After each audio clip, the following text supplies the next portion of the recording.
Well, there's nothing worse than working hard on your health and being led in the complete wrong direction. So let's talk about this myth versus fact. Here in the studio, our fitness and health expert, Mark MacDonald. Thank you for joining us. Thanks we for having appreciate me, it. We were Coffee. just talking about, what really works and what doesn't. Let's talk first about counting calories. You say there's a big myth here. Yeah, well, when people want to lose weight, they feel they have to cut, restrict, cut all their calories, create that deficit, and they lose weight, but then you get those cravings back and they regain the weight. That's yo-yo dieting. Rather than using food for calories in versus calories out, it's all about stabilizing your blood sugar. Eating the right amount of calories per meal, the right balance of protein, fat, carbohydrates, so you stabilize your hormones and release your stored fat. Don't throw your body off. Don't confuse it. Yeah, and just don't create deficits.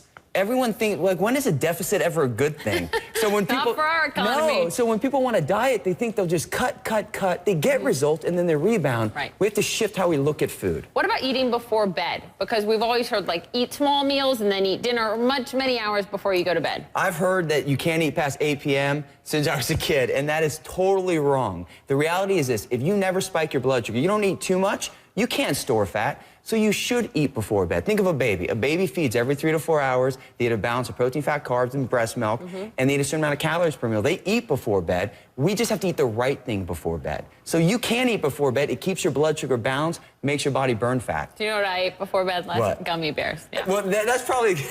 Now, my son loves gummy bears. Who does that? Eat a little protein with it. So Yeah. when Hunter eats Skittles, he has some string cheese with Your it. son is how old? He's 7. I'm 30. Okay.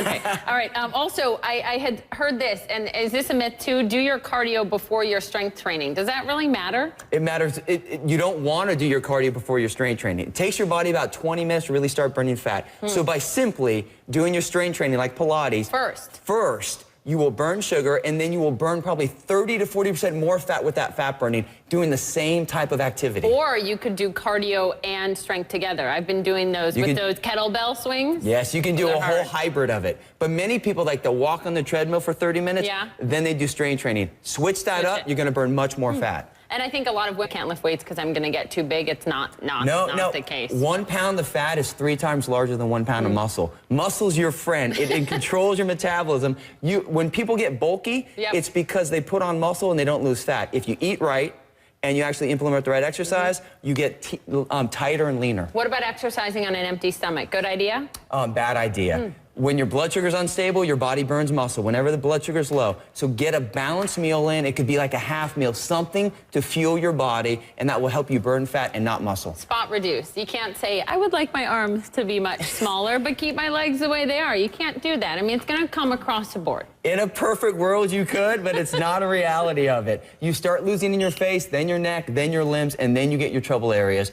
Unfortunately, you gain weight in the areas you want to lose first, and it takes you longest to lose that in those same areas. So just be patient, implement the right strategies. You can take your body wherever you want. And I would just point out, sleep is so critical. Huge. Sleep controls our stress hormone cortisol. So when you're in a sleep deficit, your body over-releases cortisol and makes you store fat. If you can manage your sleep and your stress, you will take your body to a whole nother level. If someone can teach me to sleep 8 hours and manage my stress, it would be a perfect world.